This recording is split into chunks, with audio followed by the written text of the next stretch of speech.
On a dissimulé et travesti la vérité à l'égard de magistrats instructeurs, ce qui a permis à ces gens-là de me faire expédier en prison. C'est-à-dire que de hauts fonctionnaires, je vous le disais, de la PJ marseillaise ont dissimulé des documents officiels qui m'eurent disculpé, moyennant quoi j'ai écopé d'une détention préventive.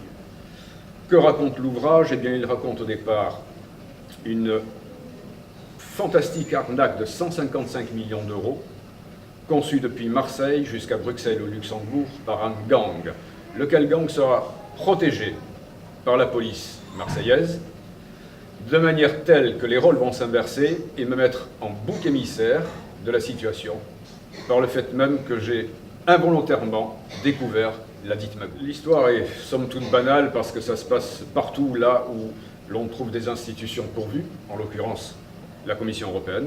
Et nous avons un lot d'individus qui présentent ce que l'on appelle un business plan, un plan comptable, à hauteur de 155 millions que j'étais censé présenter aux commissions européennes et qui repose en fait sur une fausse compagnie aérienne et un projet bidon.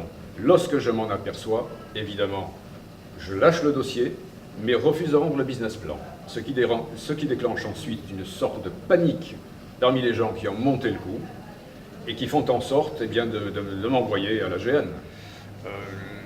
Que dire maintenant de la BEI dans cette histoire, si ce n'est qu'elle y joue un rôle très trouble, puisqu'elle est connectée au gang dont je parle. Et sans aucune vérification et sur simple allégation de ce gang, elle déclenche à mon encontre les foudres, les pires foudres qui soient. Et la question quand même se pose, à savoir pourquoi.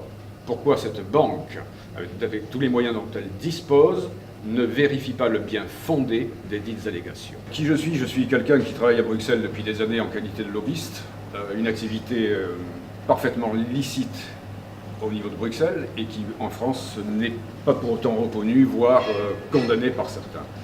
Mais ce que je voudrais dire concernant l'étau, j'y reviens, l'ouvrage, c'est que c'est aussi un ouvrage, c'est aussi un livre qui met en exergue la manière dont on peut utiliser la garde à vue comme point d'orgue à un dossier fabriqué et destiné à envoyer n'importe qui en prison. Dans la France des droits de l'homme, bien sûr. Actuellement, nous sommes en instruction et par conséquent, il est possible que les risques soient. Mais en revanche, ce qui est certain, c'est que si même les médias n'en parlent pas aujourd'hui, tôt ou tard, à un procès éventuel, tout surgira. Et je dois ajouter que ce livre n'est fondé qu'à partir de toutes les pièces existantes à travers l'instruction.